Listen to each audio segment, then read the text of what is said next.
Now, Hosni Mubarak in power for 30 years, a dictator for 29, but really in power technically for 31. He gets $13 billion plus every year of U.S. taxpayer money.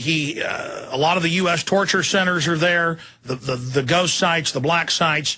He's been the angel of Israel, the angel of the United States. He's done everything they want, brutally murdering people, torturing, pure death, just absolutely barbarous to the huge population of Egypt. Then you've got the Arab Brotherhood, going back to British intelligence, and then after they lost control of the Middle East during World War II under Hitler, and then under CIA control after that. This is not even my opinion. I mean, you know, we reserve judgment until Friday night on this, but we did have guests on who said this could be the case, where they're flushing another one of their minions down the toilet. Hosni Mubarak, to put on and to put into power Mohammed el-Baradei, who they admit is a United Nations George Soros minion, who's the former head of the IAEA at the UN, the Nuclear Weapons Regulatory Group. And I've got the whole breakdown on him. Director General, the International Atomic Energy Agency, New York Law School, CIA trained. I mean, his whole background is public.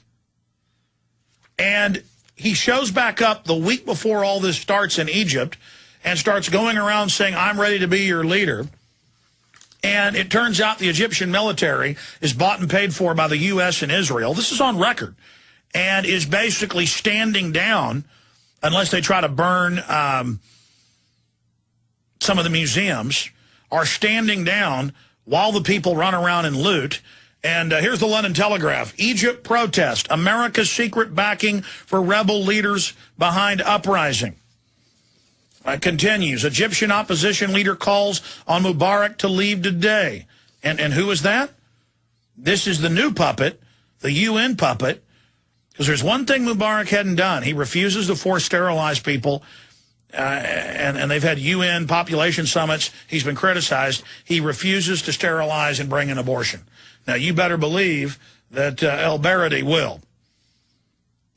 So Mubarak loves to torture, kill, slaughter, total dictator. Our government's got its torture sites there, loves him, but he isn't good enough. He isn't good enough.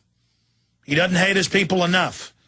And so Mohammed el-Baradei, the Pied Piper of Egyptian revolt, Paul Joseph Watson, that's from Friday, his report up there. And, of course, on Friday he also reported on the George Soros connection. But now Axelrod's bragging that el-Baradei is their man.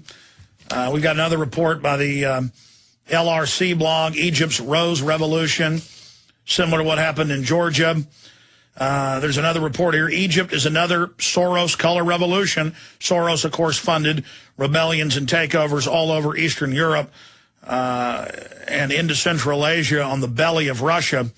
And it's just hard to believe until you look at the evidence and that it's just admitted that our government is so illegitimate.